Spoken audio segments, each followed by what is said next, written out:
So this is one of my favorite stash item. I don't know anything about this yarn other than this. This is all I know. So it's lace weight, I believe. It's a lot of yarn. Shetland yarn. It's a kind of classic so-called Shetland black, which is a very dark brown. I got it from a mother of a friend of mine. My friend lives up in Scotland and her mother used to run a yarn shop back in the 60s. Her mom is like 90 something now. And she just wanted to give me this pile and she gave it to me back in 2015. And I have still yet to decide what to do with it. I love this pile of yarn, I absolutely do. I think some of it is going to be this. And what's good about this cardigan, and I didn't realize when I had this idea, but I wanted to knit the body on the machine and then do the rest, the yoke, the colour work, the fun part, by hand. Turns out the pattern actually has an optional instruction for that. That's kind of how they used to do it. So I'm gonna try that. Like, that is actually a thing people used to do, and yeah. It's not quite the same shade of brown. This is a lot darker, but that I think will suit me.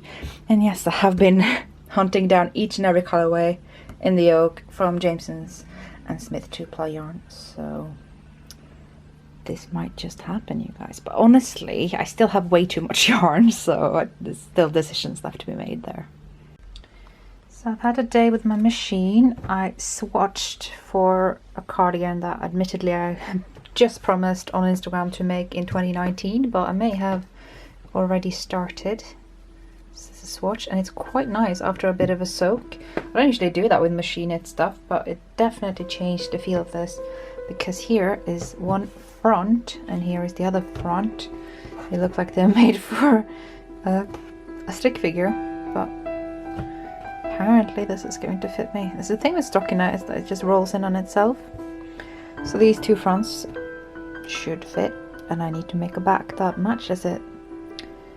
There are some instructions in here about how to turn the pattern into a machine knit pattern. It's based also on the foxglove pattern, so you actually have to look across two patterns and sort of write down notes for modification so that you have separate stitch counts for the front and back, although they are mentioned other places in the pattern. So I'm not sure I'm saying, and I'm not sure why I did, but I think it's going to work. And yeah, I did drop both of these from the machine by accident.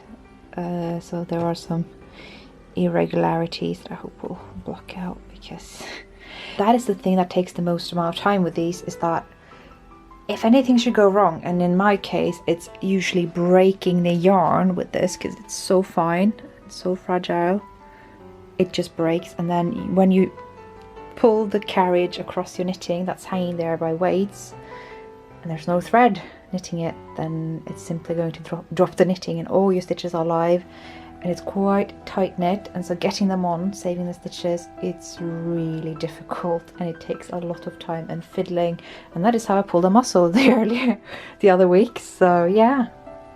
The other thing is, I seem to have used less than 3 of these for the two fronts, and I have a lot left.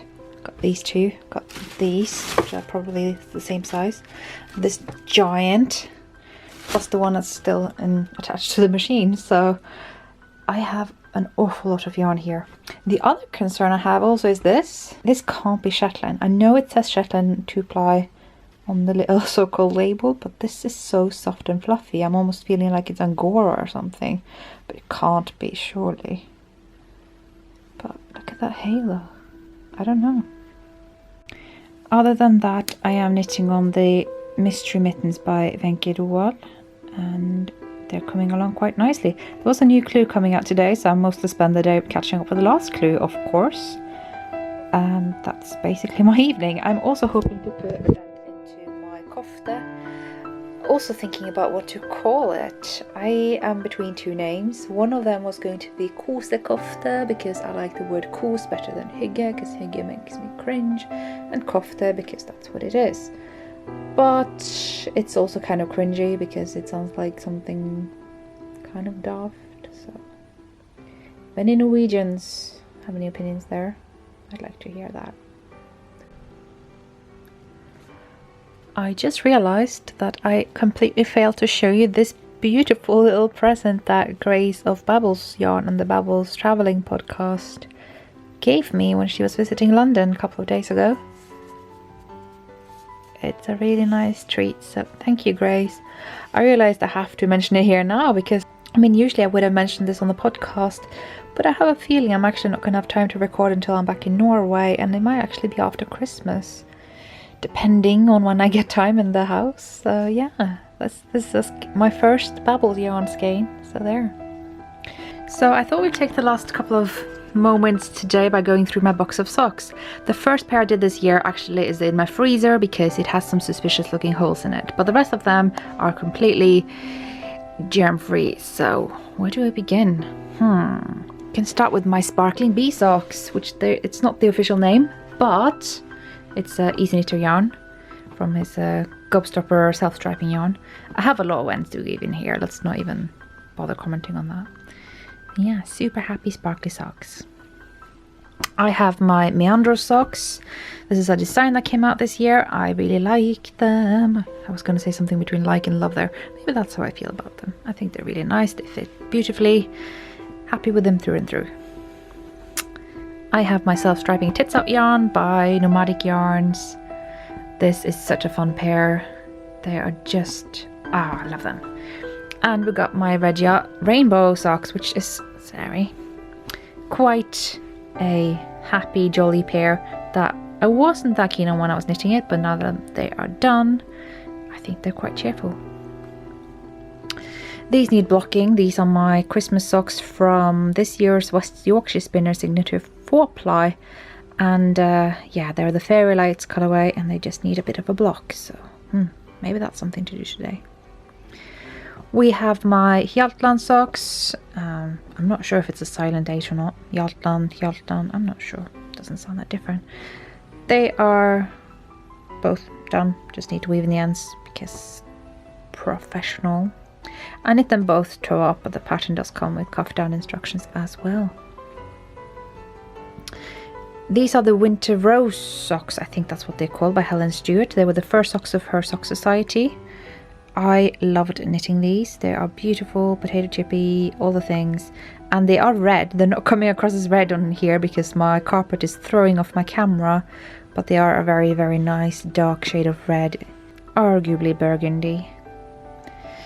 And we have last but not least my Lana Viti socks that may be renamed. Because I found another way of writing it in Latin that might be just a smidge more grammatically correct. If not, well, probably not entirely. Yeah, it's a pattern coming soon. Just a matter of when I get them photographed, really. So that was 3 pairs short of 12 pairs of box of socks. 1 pair being in the freezer, 2 other pairs being on the needles. So wish me luck.